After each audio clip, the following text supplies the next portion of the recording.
here we have it. Now the photo is sort of showing. So that's the first one I mentioned. And this one, the actual photo itself goes longer than this. So this is a close-up of the individual from waist up. The actual photo on Kash Patel's X account shows a full body. And I can't quite tell, but Kaylee, does it look like, are those shoes? Are those boots? They appear to be, if you zoom in closely, Emily, at the bottom, it appears to be tennis shoes, because I see at the very tip, there's a little black plastic piece that seems like they would be tennis shoes. You see the black gloves. I mean, this is clearly someone intent on doing something and intent on being concealed and not seen while doing it. You see the backpack straps. And just a hat tip to the FBI right now for managing to recover this photo from that camera. And we know she had a Nest system, is what was reported. I'm unclear at the moment whether that front door camera was a Nest system, I'm told. So this was a Nest camera on the front door, a newly recovered photo, the first significant piece of information, and maybe explanatory, Emily, as to why in that latest video you had Savannah Guthrie backing away from the kidnapping and the ransom theory. This is a huge piece of new evidence. And we know, as Kennedy noted, that President Trump had said there was a big piece of evidence coming. So you wonder if they had this going back to Friday night and decided now is the time to release this. They needed new tips. The ransom deadline had passed. Yeah, and that's a distinct backpack and fleece setup. So someone's going to recognize that jacket. That definitely looks like a guy based on body composition, the size of his head. You know, they're shiny gloves. They're either black latex or leather.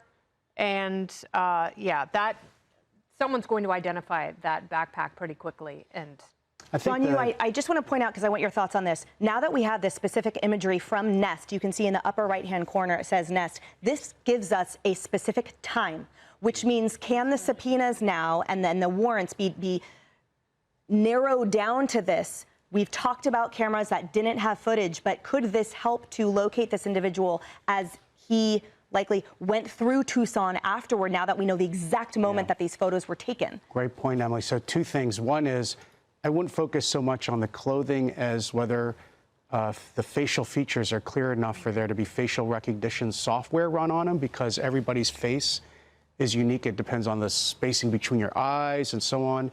There might be enough there, even though he's wearing that mask, for the computers to go to work to try to figure out who it is.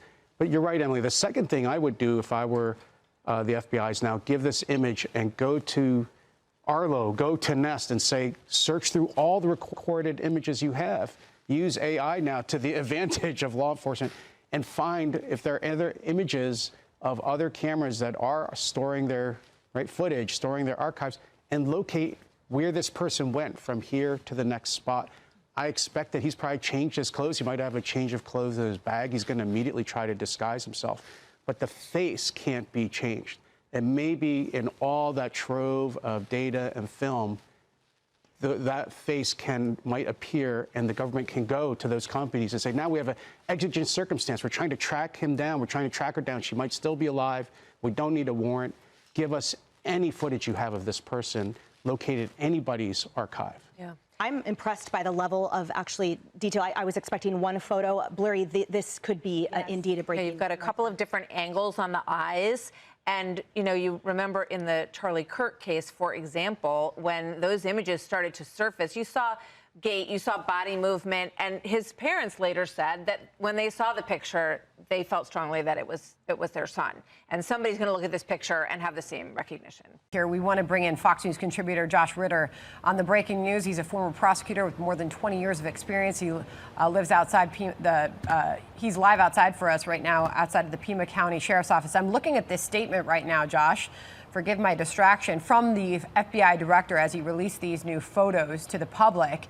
He also released a statement. It reads, quote, over the last 8 days, the FBI and Pima County Sheriff's Department have been working closely with our private sector partners to continue to recover any images or video footage from Nancy Guthrie's home that may have been lost, corrupted, or inaccessible due to a variety of factors, including the removal of recording devices. The video was recovered from residual data located in back-end systems. Working with our partners, as of this morning, law enforcement has uncovered these previously inaccessible new images showing an armed individual appearing to have tampered with the camera at Nancy Guthrie's front door, the morning of her disappearance. Anyone with information, please contact 1-800-CALL-FBI or visit the website to offer any leads or tips. So, Josh, your thoughts as you take in these pictures with us together. It's absolutely remarkable development. Residual data from back-end systems. Just an hours ago, we thought this case had come to an absolute brick wall and that they were asking the public for any kind of tips. And you have to applaud the agents of the FBI and the Department of Justice for the hard work that they put into this. And I will say, coming as a prior prosecutor, this is incredibly valuable evidence. And I know people may be looking at this and saying, well, you can't see the person's face, you can't see their hair, there's no identifying features. What I am so encouraged by is how clear these photos are. This is not surveillance. When we first heard about reporting that they had photos, we were thinking it might have been surveillance from the surrounding area that would show a grainy picture from afar. This is from the home, so that we know that this person who they've identified or described as a subject is in fact what I would call a suspect. The photographs are very, very clear, and someone is going to recognize this person. They're going to recognize the clothing, they're going to recognize the gloves, they're going to recognize the mask. This is very powerful evidence, not only in furthering the investigation, but potentially at a trial, and I'm very encouraged by it. So, I mean, how remarkable is it that they managed, the FBI that is, to dig these images off of what Sandra said were back-end systems?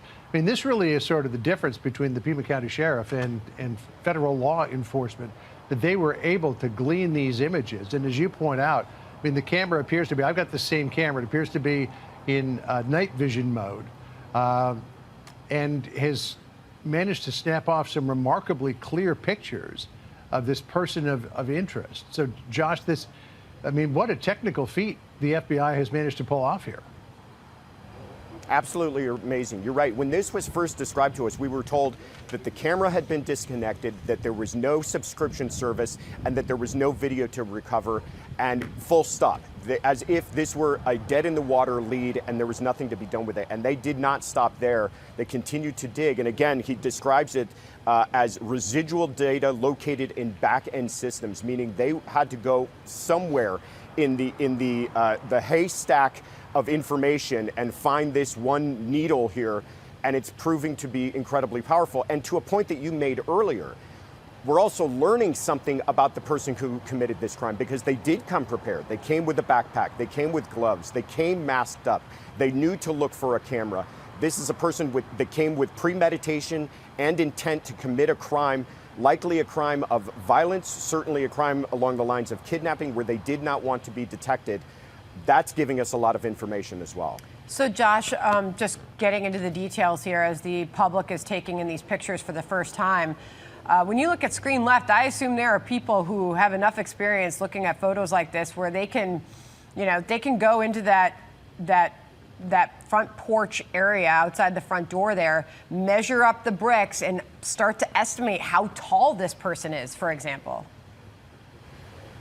You're absolutely right. They can reverse engineer the height and weight of this person. With AI technology, they can start to search through the other data that they may have recovered from other cameras in the area to try to match this image against the voluminous amount of data that they have to try to pinpoint this down.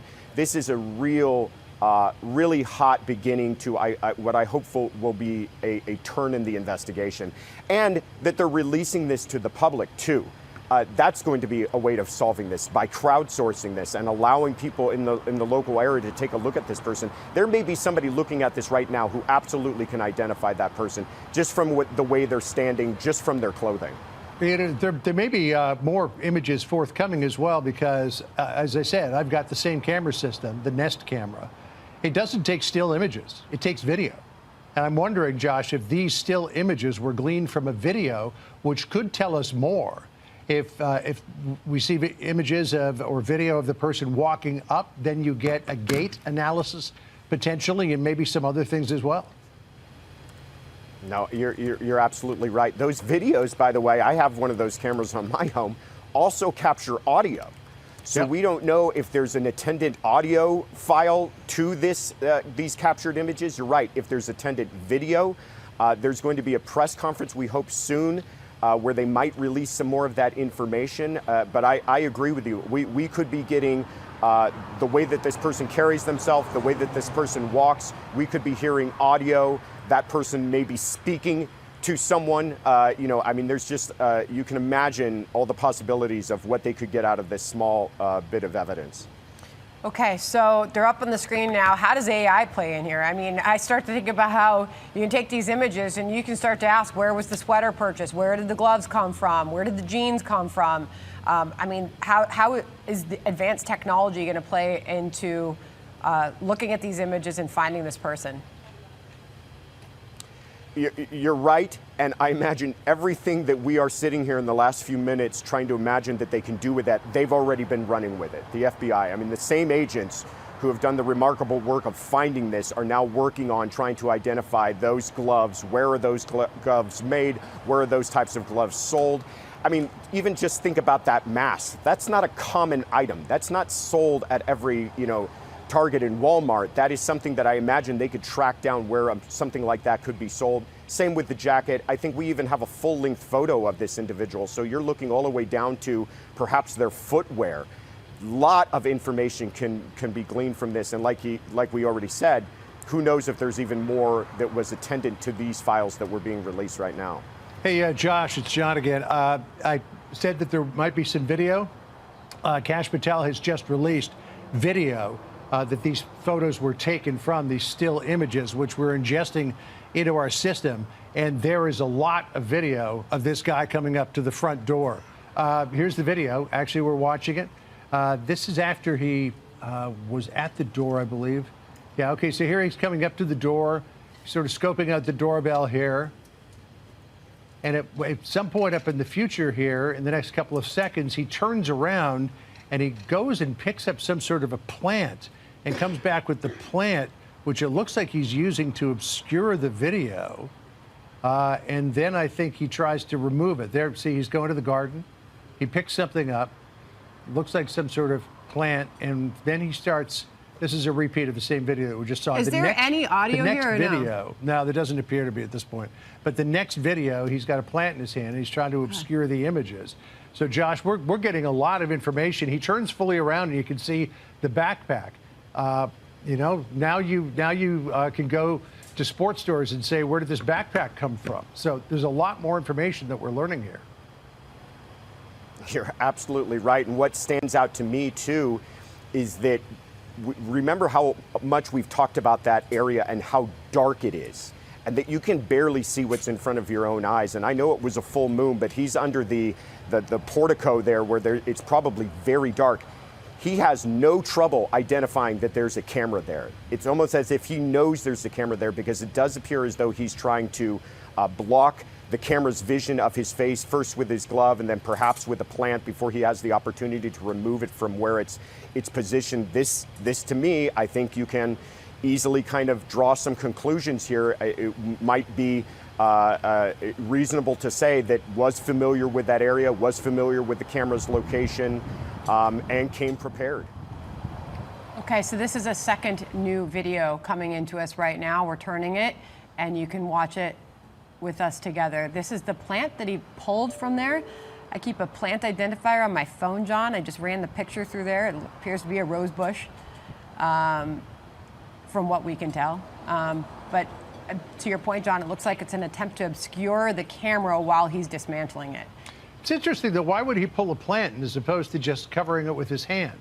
I'm not quite sure that I get the strategy there.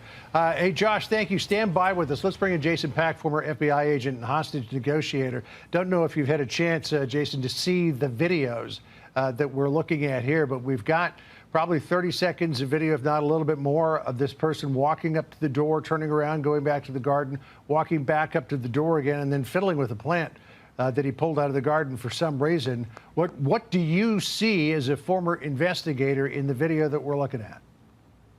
Well, it looks like the FBI has found the proverbial needle in the haystack. Their computer scientists, partnered with the private sector folks there at the Nest company, have really done a tremendous job in being able to provide a break in this case. It looks to me like there's some avenues of investigation for sure. Again, We've talked about how there's always been this other avenue of investigation that's been going on, even though we've been talking about the kidnapping part. Well, this is evidence of just that happening. You see him coming up and obscuring his identity, but what's interesting is there's going to be agents that put a team of agents on the backpack, a team of agents on the shoes, a team of agents on the jeans. There's going to be people digging into this at such a microscopic level that I think they're going to be successful in actually bringing some information back if they've not already. It's also remarkable, John, as you mentioned in the gait analysis there, so somebody can watch him walk. I remember in the Boston Marathon bombings, we had grainy pictures and they weren't really ready to release.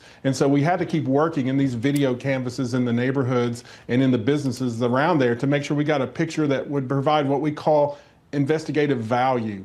And this photo definitely would have investigative value. It's not grainy at all, as you mentioned. The technology's there, and it's still pretty remarkable to see that when once thought that there was no evidence like this available, that the FBI computer scientists, the people at CART, the private sector coordinators, and working with those private sector companies have been able to provide this piece of information that will be critical in the case. Jason, what do you take away from the pace at which he's approaching the door? He kind of calmly backtracks to go grab a piece of this plant, to then go back to the camera. I mean, doesn't appear to be in a rush, doesn't even appear to really be, he looked up there once. But doesn't seem to be concerned about somebody, seeing him in that moment. It is in the wee hours of the morning. It's pitch black, as we know. There's no street lights out there. But what do you take about the way about he's doing this and the pace at which he's doing it? Sandra, that's a good observation. I don't really see a sense of urgency there, if that's what you're saying. He's not running up and hiding and then kicking in the door. He's pretty methodical about this. So I don't know. You could say that might mean he might be familiar with the place, or he just was taking his time because he thought the cover of darkness was protecting him, all before that camera that he caught on the doorbell there. So, Jason, we've wondered how all of this went down. And from what you're seeing here, the fact that he's taking his time, doesn't appear to be in any rush, does this suggest that this was a single assailant operation, or could this person have been tasked with taking care of whatever was at the front door, while maybe there are other people who are elsewhere around the house? What does your investigative spider sense tell you about that? Well, it's much easier when you're working on the other side as an agent with all the facts. So on this side, it could tell you that given Mrs. Guthrie's mobility issues, it could suggest that there may be another person. But right now, all we have is this one particular solid piece of evidence. And I think what you'll see now, John and Sandra, is the video canvases that are still continuing.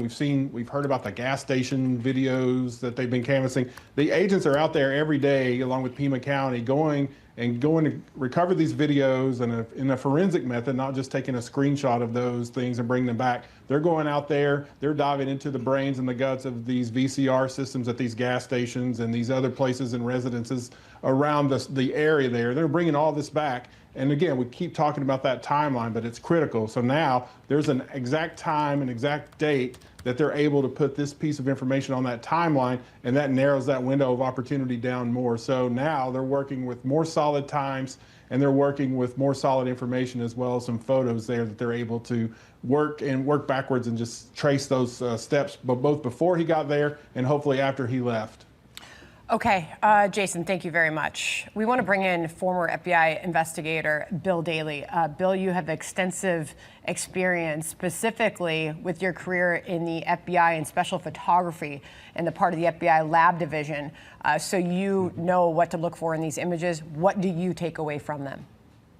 Yeah, thanks, Sandra. And certainly these are extremely helpful, very, very helpful. I think you talked about in your earlier segment about perhaps being able to get some height measurements based upon some fixed objects. That's all very possible. I think also the clarity of these images, and these are the first ones we're seeing, and obviously they seem to almost be coming in almost by the moment, both the fixed as well as the video images. And not only just as a testament to kind of the retrieval process and working with the private sector in kind of culling through all of this kind of tremendous metadata that's out there and perhaps hidden away in some unallocated space files on disks, et cetera. So I think the big thing here is the fact that we have so much now more detail with regard to the image of this person. We have a face mask, which appears to be a ski mask. We'll be able to determine a certain height. The clothing is extremely helpful. And I'm telling you right now is that there are people out there who know who this person is based upon the clothing. Perhaps the reward that's being offered now is an incentive for people to kind of help out, but also now they have much more to deal with. They have much more to kind of base their perhaps suggestions of a suspect to the authorities on. So I think this is extremely helpful.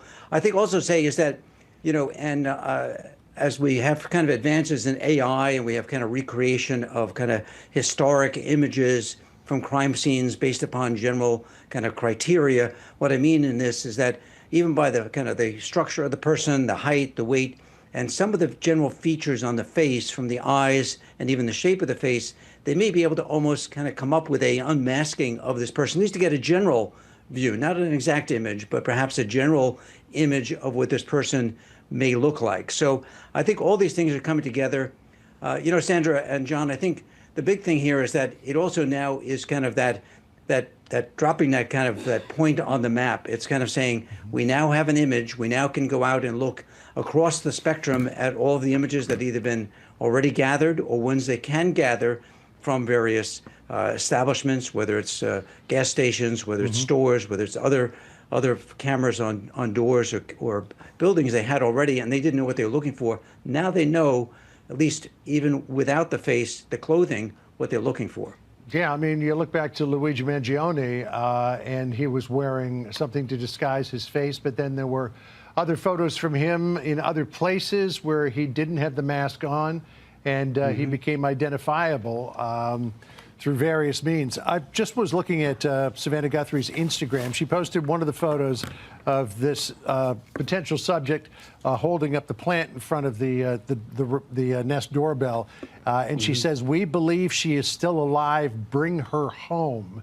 So the fact that this appears to be extraordinarily organized, as opposed to just somebody randomly in the neighborhood broke in, robbery gone wrong. Does this suggest that this was an orchestrated kidnapping to you? Well, John, there are a couple of things that, in my mind, in some ways, kind of rule that, at least on the sidelines. I'm not a firm believer in it because we found that over the years that people who are kidnapped usually taken from places that they're not comfortable in. Either they're out in a car, they're in a parking lot, they're walking down the street, someplace where they don't suspect it. Usually in a home, you have a couple of factors. One is that it's the place where the person is most comfortable in. They can run, hide. It makes it much more difficult to grab someone.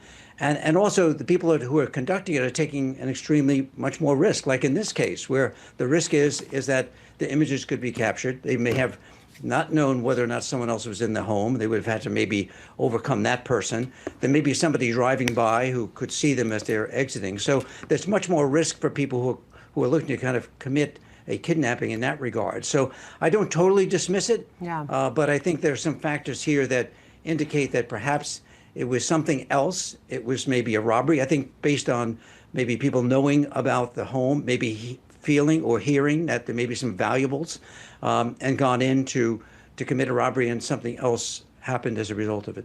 Bill, really quickly before you leave, you can stay with us as well, stand by, as we're going to bring in other experts on this. When I look at the picture of him fully standing up, and you can see out to the drive there, and what almost looks like a mailbox, you don't see a vehicle parked, at least in the immediate sight of the camera, indicating either parked farther away or parked down the street, but it's not pulled right up to the walkway to the front door. You're right, and I think, early on, and we discussed, I think, Sandra, early in this case, is that my feeling was that there was more than one person possibly involved in this. Reason being is that if you had this person, or another person, entering the home, at some point, if we don't see the camera, we don't see a vehicle here in these images, that someone else would have had to bring a vehicle around to the front of the home. And so there could be, two people working in concert, which certainly increases the opportunity for people to know who these individuals are and to come forward with some information that may help investigators further. All right, Bill, thank you very much. I was once again with the president. He and I were both reviewing the newly released surveillance footage from FBI in the Savannah Guthrie case on just this heartbreaking situation with respect to her mother. The president encourages any American across the country with any knowledge of this suspect to please call the FBI, who continue to assist state and local authorities who are leading this investigation on the ground. And once again, I will reiterate that the prayers of this entire White House are with Savannah and her family at this time. And we hope this person is found soon and that her mother is brought home safely. Let's bring in Randy Sutton now. He is the Wounded Blue founder and former Las Vegas police officer. Randy, good to have you with us. Have you had a chance to see any of these videos? And if so, what do they tell you? Yes, I have, with great interest, and this is a massive break in this case. Thank goodness that this took place. Now, this shows why the FBI should have been brought in to begin with, and thank goodness that they had the technology and the cooperation to make this happen, because this is so significant. Now, in looking at the visuals here, there's so much at play. There is those weird gloves. This guy did not want to leave any fingerprints. Now, the weapon also is very significant. It's very strange to have a weapon in a holster like that, exposed like that. It's a different kind of way to carry a gun for sure. And I think that when they look at that, they're going to be examining that evidence to try and determine exactly what that weapon is and what kind of holster that is. So also, something that I can't help but visualize here is look at the bulky nature of the clothing that this individual is wearing. It almost looks like there might be body armor under that clothing. And that, of course, is another huge significant aspect to this, if it is accurate. Yeah, Randy, I want to ask you more about that in just a moment, but we have another new posting from Savannah Guthrie on her social media account. She's posting the new video and saying this: someone out there recognizes this person. We believe she is still out there. Bring her home. Anyone with information, please contact 1-800-CALL-FBI or the Pima County Sheriff's Department. Randy, when we watched that latest video that just came in, with his head down as he approaches the front step, there's a flash. What is that? Some sort of security light that you think is coming on? Where do you believe that flash is coming from? That's what it appeared to be. This was actually the camera visual here is pretty darn good. We've seen very blurry images, but this is pretty significant here in the value of that. And one of the things that caught my eye too was his pulling up of the plants to cover the camera. It would seem to me, if he had done the proper recon to begin with, he would have had something with him that, like a piece of tape or something, could have covered that Ring doorbell as well. So there's a little bit of counterbalance here between what our thoughts were as far as this individual planning this for a significant time before he made his move. You mentioned the weapon and how it's carried. There's something called an appendix carry, but that's typically tucked inside your belt. Highly unusual for somebody to carry a gun in that position as opposed to being on the side of the person. And I'm wondering if the investigators can zoom in on that and get any kind of look at the grip of the gun and maybe tell them what kind of weapon it is, which then might lead them to be able to narrow down who possesses that type of weapon, though I would imagine in Tucson there are a lot of gun owners.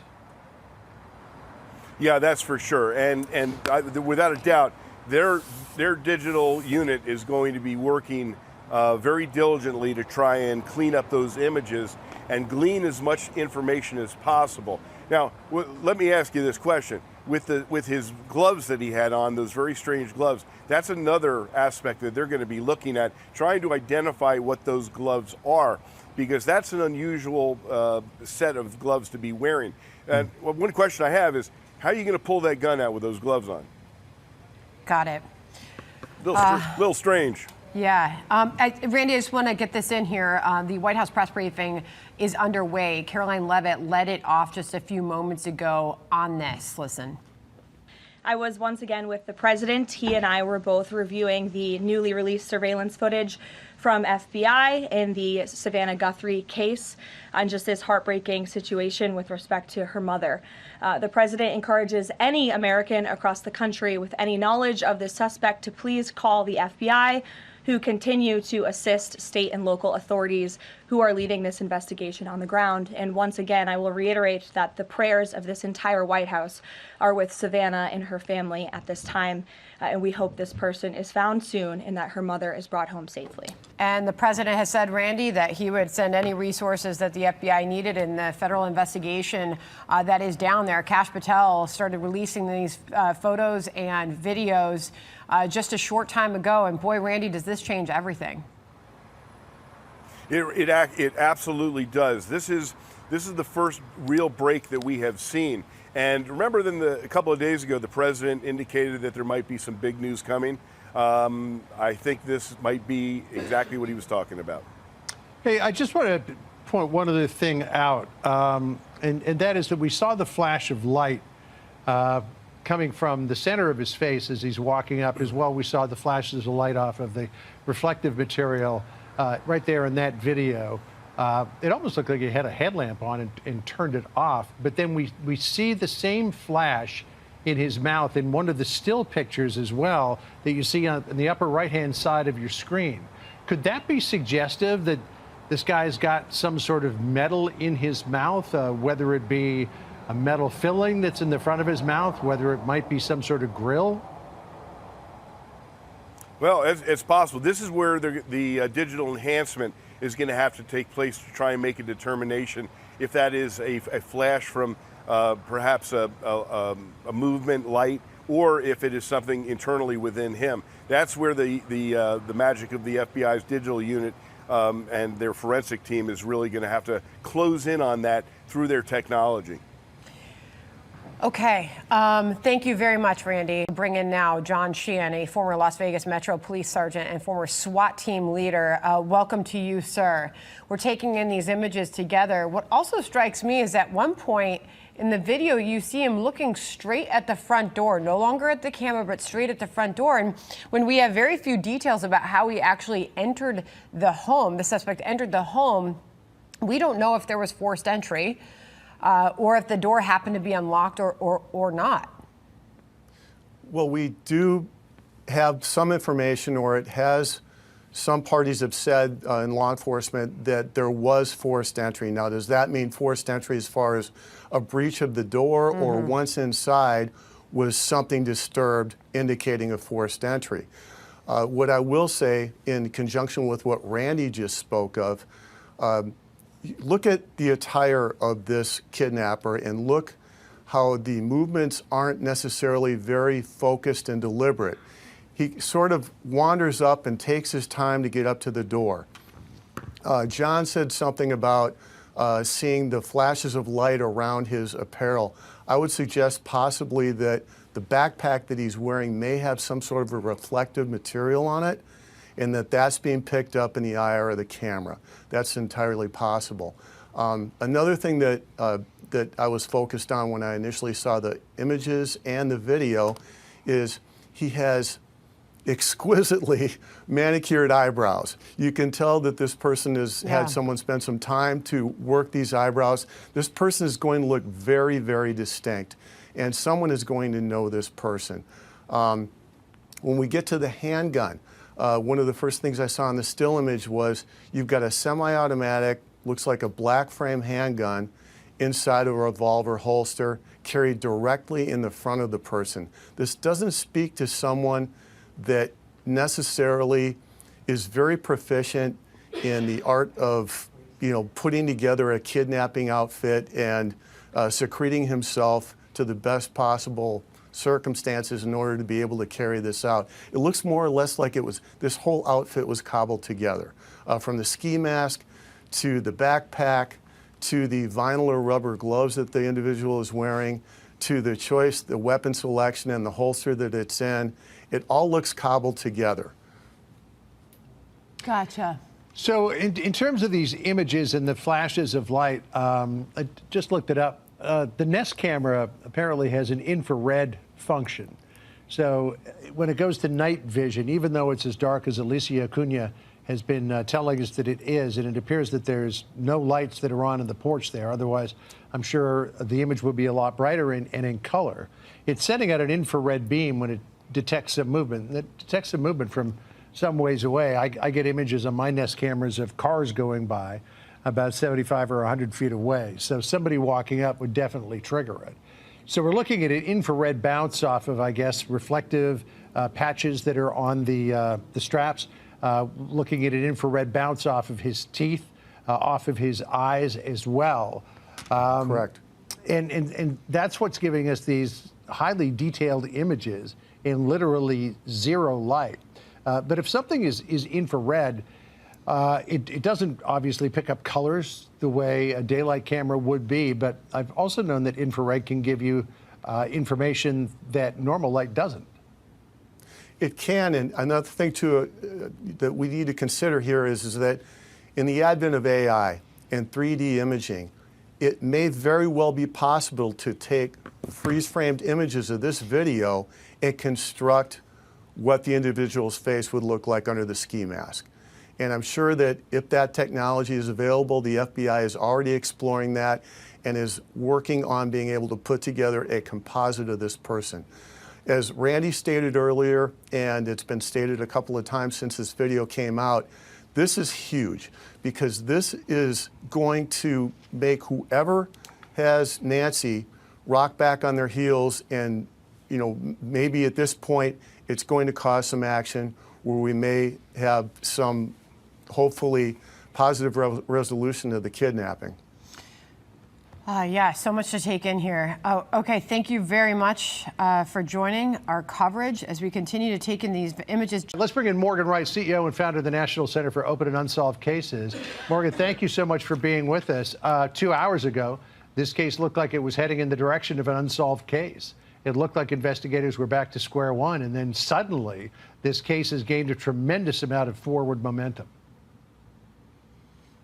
Yeah, like with anything, I'd rather be lucky than good, and a lot of times you need luck to get a break in the case. So I was listening to everything your guests were saying; they're all spot on. I think one of the things we got to be careful of, though, as we start doing this, I think a lot of people are going to want to run with things and create theories about, well, he's probably this, probably that. The best thing we can do is keep very tightly constrained on what it is we know, and this video is the best source of truth we have right now. And the more I look at the video, the more I'm just looking at it as an investigator. If I was a detective reviewing video, I'm going, this is very nonchalant. This is not somebody who feels they're under time pressure. This is not somebody who feels like they have to do something at a certain time. So it makes it, not saying that that's the case, I don't want to say a theory, but it makes it less probable that this was targeted as opposed to opportunistic, which means that then that really affects what happens post-abduction and what they may have done with her. I don't think, if that's the case, that there was ever any design to do an abduction and for ransom. So this whole ransom communication was somebody who was opportunistic that took advantage of this, because this person does not appear to have the same sophistication as somebody who would be able to create a Bitcoin, send secure messages, make them hard to trace. So we've got a differing in skills is what it looks like. Wow. This appears to be somebody who's done this before. He could obviously be working with others too, and he could be the frontman. So we just don't know. But this is the picture, Morgan, I was pointing out where his left hand is coming over the gun, while his right hand is doing something up at the camera. So, Morgan, since we last spoke, we've been able to play out some more new video that has come in from the FBI. What strikes you as you watch it, some of the new video, including the one where he first approaches the front door with his head down? Yeah, that's what you're getting into right there, is that with the head down, it's obviously, if he's not aware, he's anticipating that there's going to be some kind of a doorbell camera, because almost everybody has those now. So he's attempting to mitigate the risk of exposure, of being identified. He is not concerned about running away. This appears to be, and to your points too, the infrared reaches out. That's why you see the flash. What's very interesting, and we need more analysis of this, but Are there anything like what they call teeth grills, anything metallic in the mouth that would create that flash? I don't think there's any kind of a flashlight. If he had a flashlight, it creates a different artifact in terms of the video, in terms of what you see when you analyze video. It creates a different illumination and reacts to the light too. So I don't think that he's at least overtly showing any kind of illumination device, whether it's a flashlight or an iPhone or something like that. I think the more from a behavior standpoint you look at and you say, now can we start approximating an age? Can we start approximating a build, potentially even ethnicity? What might this person be? That's a little bit of a farther stretch, but I think we can get to height, weight, hair, eye color potentially, and facial features. I think one of the best things we're going to be able to do, depending on the tools FBI has, is to start peeling back the layers of that ski mask to start saying, what can we determine about the bridge of the nose? What can we determine about the ears? Full head of hair? Maybe not. Again, the comments about the eyebrows. All of those things are going to be analyzed in detail. The only challenge you have, the limitations, you can't make the video any higher quality than what it is. You can't take a 1080p video and make it 3000. So all you have is all you have. But the things that they can do with it to enhance. So video, the gait, the analysis of the person, the age, all of those things are going to come into a factor. And for me, first thing I would start doing is going back and looking at all the video that we've captured from any of the other cameras and start saying, where have we seen this person before? Chances are they're going to be dressed the same way, wearing the same pants, wearing the same shoes, and maybe even carrying the backpack, because they don't expect to be caught. They don't expect to be identified. That's why they're wearing the mask and the gloves. Right. So what else, Morgan, can you glean from this video in terms of shoes, the backpack, the articles of clothing? I'm sure that it's an investigator's dream to have this much information coming to you via these videos. Well, right now the FBI has tasked some of their people, their analysts, with identifying the shoes. I mean, I've testified in cases where we've had FBI experts test about shoe impressions, right? So they have an entire catalog, and now it's automated. So we're going to know very quickly the types of shoes, the brand. And that will also allow you to determine then were those sold in these areas. That's going to give you additional leads to farm out to say, where else might these shoes have been bought, right? Because there's a very unique, if you look at the soles, it's got a dark sole. So that's going to help you identify the brand. The same thing with the backpack. Where's that backpack bought? And if I buy that backpack, is it in close relation to where maybe the same style of shoes was bought? And if that's the case, maybe, I don't know how far back this goes, I'm headed to that store to say, give me your video surveillance. I want to take a look at everybody who's come in and bought this combination. And are there any stores that sell this combination? For some folks, it says, well, that's really stretching it. Let me tell you, when you take a look at the investigations from the Boston Marathon bombing to the World Trade Center to anything else, when you talk about the FBI and other people getting down on their hands and knees and picking through bits of gravel, looking for the most minute of clues, that is not a far stretch, especially when I would hate to be the person now that we have this video, because the FBI now, I know a lot of people want to bag on them. I'm still a cop at heart, but let me tell you, when push comes to shove, when you bring the full force of the FBI down on something and throw this kind of capability, it's like our military. I put them up against anybody in the world to figure out who this guy is. Yeah, Morgan, the FBI Most Wanted has also updated their poster for the missing Nancy Guthrie. The FBI reminding anyone looking at these new images and video that the FBI is offering a reward of up to $50,000 for information leading to the recovery of Nancy Guthrie and or the arrest and conviction of anyone involved in her disappearance. New images released today, the FBI say, shows an armed individual appearing to have tampered with the camera at Nancy Guthrie's front door the morning of her disappearance. The FBI seeks information that will lead to the identity of this individual, and they have now updated her missing poster with not only her face, but the images that we now have of this person approaching her front door at the same timeline that she went missing from that home. Morgan, obviously all of this can certainly help. We hope it brings in tips, and we hope it brings them in fast. And last point, Sandra, I would make that the more I look at this, the more I'm from an investigative standpoint, this is a local person. And so as you start thinking about the reward and what that reward can do, there's somebody in the Tucson area that's, if you want to make a quick $50,000, this is how to do it. Somebody in the viewing area between the stations in Tucson, they have a good idea who this person is. The fact that there's not 2 or 3 there and just a solo operator, again, you can't tell. It looks solo operator. Somebody could be driving the car. but somebody has knowledge of this crime, somebody knows, and it's just overcoming that. That's why most cases get done, especially cases like this. It's data combined with potentially somebody flipping and saying, hey, I'll either do it because it's the right thing to do, or I'll do it for the money. Either way, as a detective, I don't care. Just give me the information. Let's make an arrest.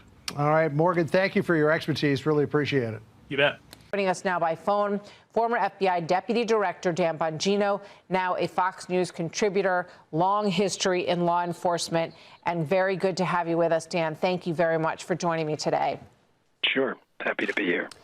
Dan, what is your best estimate at how long the FBI has had these images and why you believe they decided to release them today? Well, they weren't brought in right away, the FBI, and there are basically two mechanisms to bring the FBI into an investigation. The first is fairly obvious, is federal jurisdiction. It's a federal crime. They come in, and I don't want to say take over. Nobody really takes over. We always work with local departments, but you get the point. The second is by request. The request, from what I'm hearing, came in a couple days, but appears to be now a couple days too late. This footage, it takes a great amount of expertise to get this footage, being that Nest video wasn't a subscription account. So my guess on this is that there had to be legal process served, because a lot of these companies are not going to give you this stuff without judicial process or legal process, to protect themselves later. So that takes time, getting search warrants and things like that. And also the material, given that it wasn't an updated subscription account, that Nest camera was likely cached, so it probably took a little bit to get, even with the rush. They will work with you, these companies, once they get processed to protect themselves legally. They will work with you. We've done it before on a number of high-profile cases. However, they can't make miracles happen. It still takes time to go and process that stuff. So I wish they'd been called in sooner, but, listen, I don't want a Monday morning quarterback these things. They may have thought it was a missing persons case, Martha. I mean, originally, if you remember, that's kind of how it appeared to have been handled. So, it's easy in hindsight to say that, and I don't want to do that. But if they were called in sooner, we likely would have had these images much quicker. So what do you learn when you look at this? We see the individual's eyes. We can kind of get a look at eyebrows. It looks like there's facial hair around his mouth. But you do get the feeling that if this was someone that you knew, you would recognize this person. Is that fair? Well, I see a lot of things. There seems to be at some point, familiarity with the area. If you notice when he walks up, he has his head down. Maybe he thinks there's some surveillance camera outside he's missing. But then he seems, if you look, he seems surprised. I see it playing right now. He seems like he's going to knock on the door and then seems surprised by the presence of that doorbell camera right there. And then instead of having a simple item like a piece of tape, he goes out and grabs it in kind of amateurish manner, some plant that he tries to cover it with. It just seems quite odd. And another thing that sticks out to me is, having been not just in law enforcement, being a gun carrier my whole life, that's a very unusual way to carry a firearm. I mean, they have inside the waistband holsters. Now, I don't know what type of firearm it is. I can't see from the picture. I'm watching it right here. Maybe it's a revolver. I don't know. But that's an unusually large holster to be carried in that manner. A couple other things jump out at me. The FBI has a divert team, a digital video enhancement team.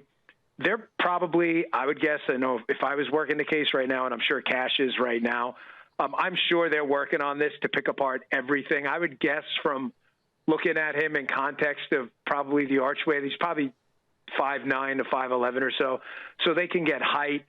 There's also features of the face that, although obscured by the ski mask, you can still use some of the tools to get something useful out of it. And another thing is this an insider or a local? Those aren't necessarily, they could be the same thing, but they don't necessarily mean they're the same person. In other words, an insider, is it, a gardener? Is it someone who was an electrician in the house? We've seen cases like this before where they're working inside the house, they realize someone has money, and they leave a window open and then come in and sneak through the window. Did that happen here? Or was it a local? Now, they could be both, but however, a local, was it someone in the neighborhood? Was it someone's kid in the neighborhood, or someone who is, maybe got a drug problem, who's staying with a parent or someone in or around the area that knows the area, knows it's dark? Those are the questions that are going to come up. And the reason I asked that is I had read a report about them taking DNA samples from people who had been in and around the house. Now, that's going to be critical to link up with our CODIS system, the DNA system, if they get a hit on that. You wouldn't be in there unless you had some reason to be in there. Swab was taken pursuant to a crime or some other reason. But it's better than nothing. It's a good start. And one final thing, Martha, I would add is the ransom related? You noticed yesterday from that really horrifying video Savannah Guthrie had to post, she doesn't, as has been said many times on the air, address the kidnappers anymore. So I had mentioned 3 possible scenarios last night on Sean's show. One being, is it a kidnapping for ransom, which is the story everyone thought was possibly going to happen there. And then the second story was this a crime or a burglary that just went wrong?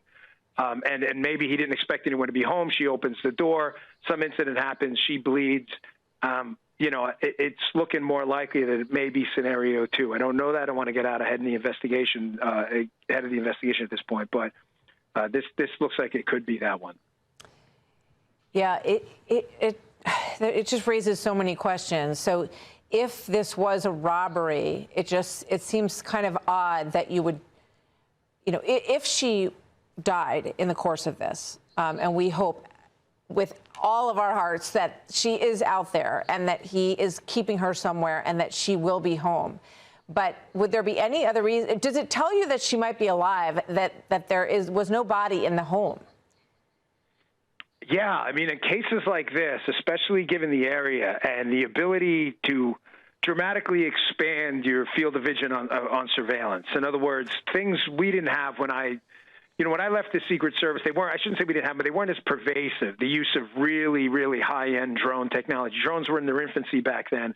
Now that I went back into law enforcement as the deputy over there at the Bureau, not only do we have really incredibly high-tech drones now, but the camera technology, Martha, whether it's FLIR, infrared, thermal, if it's a body, it's dead, as you can have, obviously the thermal would be an issue, but with the ability to surveil over large areas, with a woman that age who's not very ambulatory or mobile, it does create a lot of questions that we haven't found a body yet. It's really not that easy given the ubiquitous nature of ring cameras, surveillance cameras, street cameras, LPRs, license plate readers, and everything else. It's not that easy, thankfully, to take someone against their will and just disappear and leave no digital trace. I heard it referred to by an excellent commentator, James Galliano. He said digital exhaust. That's an accurate way to put it. It's the tailpipe out of that digital tailpipe. Like, to leave none of those signs, and I don't believe many of those were left behind, is very unusual. If you get on that scene early, it is very difficult to not only get away from a scene by yourself, but to get away from a scene with someone who's obviously not voluntarily leaving with you. Yeah, that's really difficult. We heard about the Pacemaker, and we've heard from Savannah Guthrie that, as I just said, that they believe that that their mother is alive. There was all this about the pacemaker disconnecting from the Apple phone. A pacemaker does not stop working if it is away from the Apple phone. It just isn't syncing anymore with that Apple phone. But the pacemaker goes on and on and on in a person's body, regardless of their condition. That's just one potential digital data point in this story, right, Dan? Yeah, and as I had discussed with Sean last night on his show, I'm in a little bit of a difficult position, obviously, Martha. I don't want to give up some of the technologies. I know you understand that we have and we use, because it gives the perpetrators here a way to kind of circumvent or take protective measures. But what you're saying there about technologies, even things like pacemakers, a lot of electronics out there leave a trail, and I think you can kind of put 2 and 2 together in this, new surveillance environment we're in, where, every company on earth is putting a cookie on your phone every time you go to their website. Sure. That it's very, very difficult for someone to be removed from a scene, and for no digital footprints to be left behind. And that's where, if the FBI was brought in a little bit sooner, those things go stale. Time is definitely your number one enemy when you work in cases like this. I just think back to the past year I was there, having handled the, Israeli diplomat shooting, the Coeur d'Alene incident, the 2 incidents in Minnesota, Palm Springs. you have to be on these scenes right away. These once those, they're like kind of digital footprints in the sand. The more the wind blows, you lose the detail and the footprint that would assist you, in getting to the bottom of the case. And that's another point about, I heard it brought up earlier by some of the commentators on the network. The clothing. Is the clothing unique? I know in prior cases we worked, especially some towards the end, the clothing was a big indicator. Some of this stuff is easy to track down if, and that's a big if it's limited edition. I think there was one case we worked where only something like 5 or 6 pairs of these sneakers had been sold in the general vicinity, and that AOR, that area of responsibility that FBI team was looking at in their AOR. So that kind of limits it. So the clothing is going to be could be really helpful, and I know, I'm sure of it, that they're going through that right now, scrubbing purchase histories local in the area. It goes back to what I said before.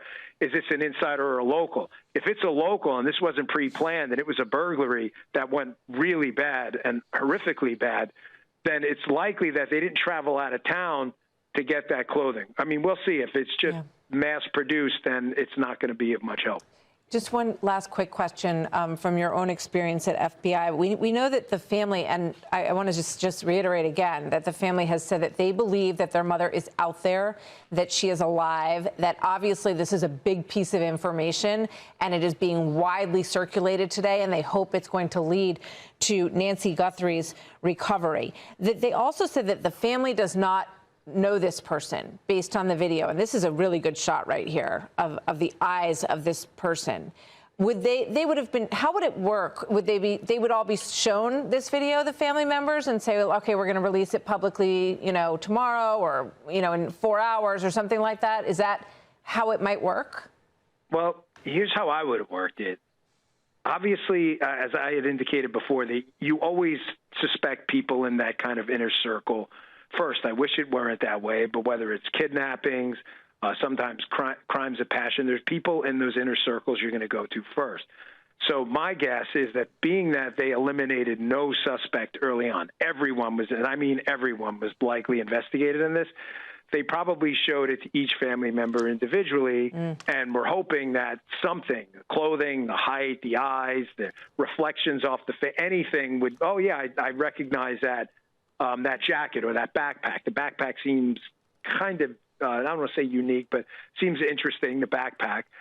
When that didn't happen, you really had a lead. So I know in some of the high-profile investigations Cash and I were on, we had to make a decision early on, when do you go to the public knowing you're running the very real risk that the perpetrator in the case, the perpetrator knows it's him. He's there on the video. It's not a mystery to him. I mean, I think that's fairly obvious. So when they see themselves in the video, Martha, sometimes they'll start to panic because they know things. They were the ones who were there. So you always run the risk going to the public for help. Are we going to tip off the perp who's now going to panic and maybe exit this, exit the area, and then he's in the wind and they're hard to find? We erred many times on the side of getting the information out there. I know one specific case, I remember, looking at Cash, and I said, listen, this guy's probably sitting in a Burger King or a McDonald's somewhere, and someone's going to recognize this person. We got to get it out. And he agreed. So that's probably what happened. They figured, let's check if it's someone inside or a local electrician, a plumber, someone they may have known. And if they don't, we got to go to the public. We need their help. Yeah. Great insight, Dan Bongino. We're grateful to you for making some time for us today. We thank you very much. Let's bring in Chip Massey, former FBI special agent and hostage negotiator and co-founder of Convincing Company. Chip, thank you very much. You've been with me as we've been covering all of this, so thank you for your patience and for joining me this afternoon. What stands out to you here, Chip? I love this, right? Because every email is a crime scene. Every word is a crime scene. Every photo is a crime scene. Every video now is a crime scene. This gives us so much information, just like all the people before me have spoken. The way he lumbers up to these steps, like you said, he's hunched over, he's walking oddly. He's trying to disguise, right, how he's moving, how he normally would move, what his gait is. But I guarantee you that somebody or a lot of people know who that is. Because if you picture this, when you're at a ball game or a restaurant and you see somebody from behind, that you know very well, you know who that person is, right? Yep. You know how they move, how they gesture, without seeing their face, without seeing their entire body even. Somebody knows who that is just from their very back. And now we have the front. We've got some good eyes. And look, the clothes. Guys rarely get rid of their old clothes. That's a fact. So those shoes or boots and those jeans, somebody has seen those before as well. Some of the things he might dispose of, maybe all if he's that advanced or sophisticated, but somebody knows who it is. And I really believe this is going to come down to the public. Once again, somebody is going to call into the tip line. Somebody who's feeling something for this family that just wants this to come to an end and say who this guy is. If you do recognize him and you don't want to call, what would you say to that person right now? I would say think about it and from the standpoint of, one, if this was your loved one, and secondly, every day of your life. If you don't do something now and something horrible happens here, you are going to regret it every day of your life. No one wants to live with that. So I urge whoever this is to please pick up a phone, reach out, and we have very, very competent and highly trained people to take that call. So you think this person is disguising their gait? I spoke with another former FBI agent who said, that he's ambling in a weird way, and the way he was holding the gun holster in the front, and it was a holster that doesn't appear to fit the gun that's in there. He thought, maybe there's something a little off about this person. Maybe they're, a little unstable. Yeah, who knows? I mean, that weapon, the way it's positioned exactly, some things don't match up. His gloves, huge. He has no finger dexterity to use that weapon with that. So I'm guessing that he was going in for another specific purpose, that he didn't need a lot of fine dexterity moves with his hands. Maybe he's covering up his hands. Maybe he's got scars, tattoos that he, would readily identify him. But somebody knows who this is. And does it surprise you, if you think this was a break-in gone awry, that she was abducted? Yeah. Yes, 100%. If you're thinking, this is going to be a cash grab. Disguised, right? Right. I mean, unless he knows that she knew who he was. That's another element, right? We don't have the exit. But him going in, you're exactly right. If this was just a cash grab or for jewelry where they may have had some inside information, you're not bringing a live person with you. That's a huge liability. And now their world has gotten so much smaller, right? Before, it was small. You've got a live person. You've got to account for their movements. You've got to take care of them, their health, and so forth. But right now, this person, their world has gotten so much smaller. The walls are sinking in. Let me ask you this, Chip. If this person who has Nancy is watching, what would you say to him? I would say go to the phone right now. I would say do everything in your power to make sure that she is well, and go to the phone and tell them where you are and that you are willing to give up peacefully. Absolutely, because his days are numbered. I guarantee it. Chip Massey, thank you very much. Great to have you with us today as we unravel this case. And it is a long nightmare for the Guthrie family, to be sure. But at least today there's a little bit of information to hang on to and some hope that this person and this video can lead to bringing Nancy Guthrie home. And a Fox News alert for you, a major breakthrough in the 10-day search for Nancy Guthrie. The FBI releasing chilling new surveillance photos and video of what they are calling a potential subject wearing a ski mask and tampering with a Nest camera on the early morning of Nancy Guthrie's disappearance. The person appears to be armed with a gun around their waist and carrying a full backpack. Let's go to Alicia Acuna. She is right outside of the home in Tucson, Arizona, with this development. Hi, Alicia. Hi, Dana. And actually, the most recent activity is happening right now at Annie Guthrie's home. We have our crews out there because the Sheriff's Department and FBI have shown up and are walking the streets in Annie Guthrie's neighborhood. That's about a 10-minute drive from where I'm standing. And our team there tells us they are going house to house on Annie Street. 3 detectives spent time in the backyard of a home that is 2 doors down from Annie Guthrie. We also know that they were seen searching through some bushes and some brush there. As I said, she lives about 10 minutes drive from where we're standing. Remember, the sheriff says this is where Nancy Ubered for dinner the night before she disappeared. Her son-in-law, Tommaso Cioni, driving her home that night. The activity at Annie's house comes as the FBI released multiple images and videos from the Nest cam that was taken from Nancy's front door in the early morning hours of Sunday. At 1:47 a.m. last Sunday morning, the sheriff says Nancy Guthrie's door cam disconnected, and then at 2:12, a person is detected. That is what we are seeing here, according to the FBI. Now, the timing in which these images were released by the FBI was impacted by the fact that the Guthrie family told investigators they did not recognize the person in these photos and videos. And Dana, that is according to NBC News. At this point, the Pima County Sheriff's Department is saying that they will still not hold any news conferences or do one-on-ones with the sheriff until there is a major development. Dana? All right, Alicia, can I ask you a quick question? And there's a lot of new information and people are trying to understand this. How long has this video or photograph been available to law enforcement? Do we know that?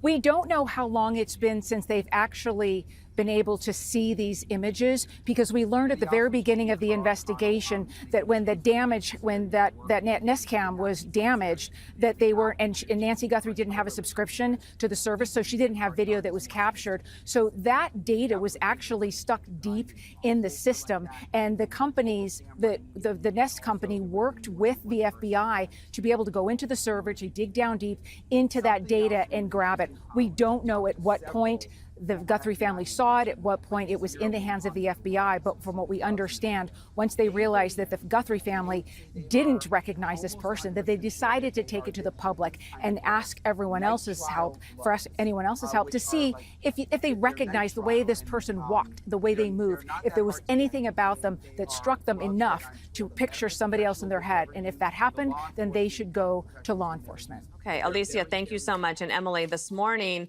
it felt like there was no new leads, but then this afternoon we get this. And so maybe there's hope that they can find this person and then find Nancy Guthrie. Reminding me a little bit of the Koberger case, where it felt like everything was at a dead end, and yet you sort of realized after a while when it exploded that it was just latent.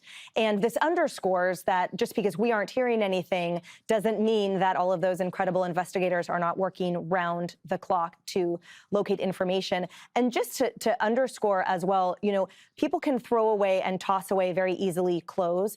And we've heard from experts that many seasoned criminals will bring a second pair of clothes on the inside or in the backpack or the like. But I do think the backpack is significant. I can tell you guys what all of your purses and bags look like, and I'm sure you can say the same about mine. You know about your colleagues. The gait and the hand use is so important. I remember being at a bar in Berkeley and seeing a young guy down the way, and because of the way that he moved his hands, I was like, oh, I remembered him from camp when I was 10. And we reconnected. Everything's awesome. You know everything about someone's hand movements when you know them intimately.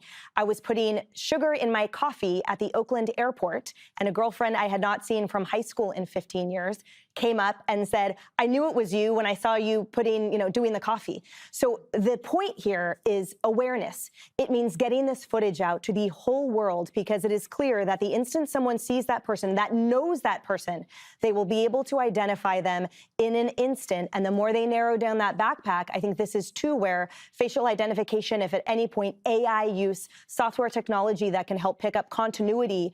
And also keep in mind, while we don't know the timing of this Nest video, we know it's Nest, the top right-hand corner had the logo originally. We don't know the timing, but they do, which means that all they need to do, and I hope there's compliance occurring with businesses and cameras around, is locate and triangulate where this individual went during that window after that. We know there's been some issues with footage and being saved in the Tucson lightings and things of that nature, but at some point they will find a commercial business or a home that picked up either the motorcycle or the method of transportation or that person walking and more. So I think this is so promising. Jesse, it seems like what a relief that there was the FBI involvement, because they're the ones that know how to do all this stuff very well. Obviously, a local police department could call the FBI and ask for help, but President Trump called early on and said, I want you involved. I know that there were some struggles with the local police department at first, but without the technical expertise of some of the FBI agents who know how to do this stuff, they might not have found it. Yeah, Cash pulled the video out of the cloud, and Pima hadn't been able to do that. So you look at him, and he doesn't look like a professional. He looks relaxed. But not very determined. He looks like he's moving very slowly. Maybe he's familiar with the house, but it doesn't look like this guy's done this before. Kind of go in, you get out, and you have the equipment, because he puts plants on the doorbell camera to obscure it. I would have brought something, if I had cased it properly, maybe tape, maybe a cloth, but he wasn't prepared, and he kind of did what he had to do. And then the way he carries the gun with the holster just draped by his jock, no one carries a gun like that. That seemed goofy, just as goofy as the gloves. Now, if you're going in to do something like this, you want fine motor skills, and he's got these big puffy gloves. I don't know if he's got 2 layers of gloves, but it seems a little haphazard. And he does kind of wander around a little bit, but people are saying that it looks kind of maybe like a local, not some guy that flew in and had targeted Nancy Guthrie from out of town. The close cropped mustache is apparent. The finely manicured eyebrows are very apparent. You can't tell whether he's black, white, Hispanic. I think they'll figure that out later, but the FBI does gait analysis, and you'll be able to tell that. Height, weight. The backpack's kind of key because it looks filled up. So I don't know if he had done a bunch of burglaries earlier in the night and it was filled with valuables, or he had tools to come in to do whatever he was going to do inside Nancy's house. I can't tell what's he's got going on in the mouth because there's some reflection with the teeth. Does he have some sort of grill? Does he have a fake tooth? Does he have a light in his mouth? Who knows? Those are all things that could identify him. Yeah, absolutely. And all the clothing you can identify through the clothing. It's a huge break. I'm so happy. And it just doesn't seem like the family is being scrutinized as much anymore, although this guy could be an associate of the family. This guy could also be an associate of any of the contractors that had came in, and that's why they're doing all the DNA analysis and going door to door. Could be someone who knew a neighbor, but this is just a great break. It is, and it keeps hope alive, Jessica. Sure does. Definitely, and from watching all of the social media posts on Savannah Guthrie's channels, you know how badly she needed to hear something or see something that indicated that there was a chance that her mother was still alive or that they would figure out what happened to her. So extremely thankful for that. To what Jesse said, and I was talking to a friend in law enforcement as well, said it doesn't seem like he's particularly professional. There's opportunity for beads of sweat or spittle to be somewhere in the house because of the orifices that were exposed through the mask. So that's maybe a good thing. But throughout this investigation over the last 9 days, I guess since we became aware of it, it seems, and I'm obviously no Nancy Drew myself, but they've been investigating things that you would think they'd be looking at days prior. So you know how just a few days ago, because a neighbor called them, they finally found out that there was a camera on top of Nancy Guthrie's house, or that the top of the house had been repainted. Or now they're looking in the back of Annie Guthrie's house, which I would have thought that that entire area would have been totally cased by this point. So there seem to be obviously more questions than answers we have at this point. And I'm just very thankful that the first few days where it sounds like local law enforcement and the FBI were not working in concert are over. Very relieved to see that it's all hands on deck for this.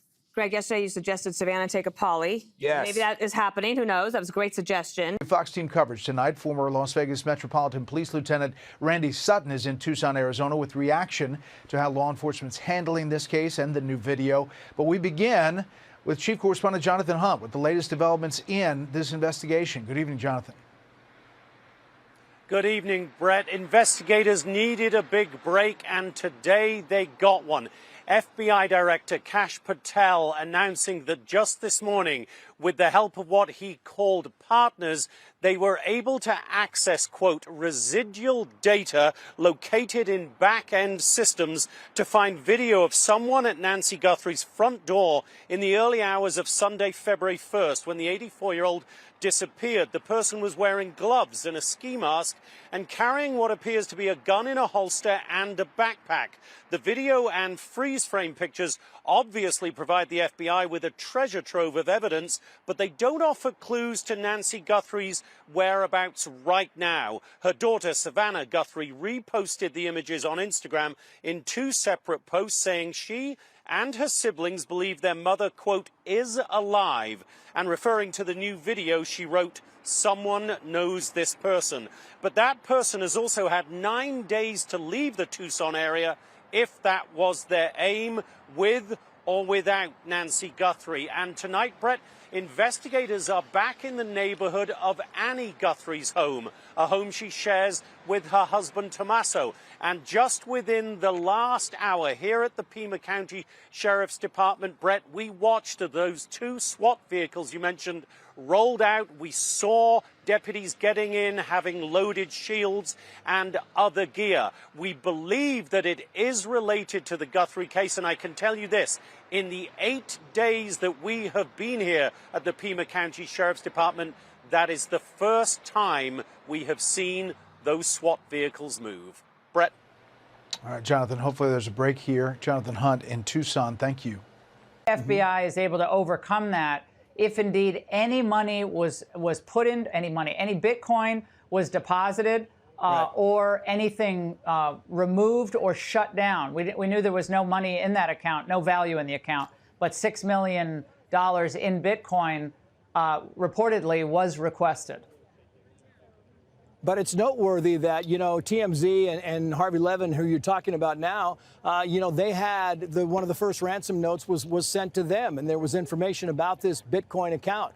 But it's notable that these Bitcoin accounts, you can kind of generate another one in 10 to 12 minutes. Sometimes 3 to 12 minutes, depending on who the person is opening the account. So it's not as if they were stuck with this one Bitcoin account. And if it went public and they knew that it was being watched, maybe there was a different Bitcoin account that was established because of it. Now, we're getting word tonight that Harvey Levin was on a different network talking about the fact that there is a little bit of activity happening with that account that was on their ransom note. Then maybe there is still some connection there, but right now it's very muddy as far as how we actually much Trace, that plays yeah, into Trace, what happened today. Sorry, Trace, we actually have that clip with Harvey Levin. Let's watch. About 12 minutes ago, we saw activity in that account. Activity like what? That's what I can't talk about. There are reasons I can't, but all I can say is there is now activity in that Bitcoin account. Okay, again, we don't know any more, and it leaves the public to speculate. But one would assume, Trace, that the FBI that's very familiar with assessing these Bitcoin wallets, given how prevalent their use are in criminal activity, that they've been on this, watching this like hawks from day one. The moment this thing dropped and this ransom note dropped asking for the $6 million with no proof of life, apparently, they were monitoring it. Right. AI monitor, whatever they needed to do.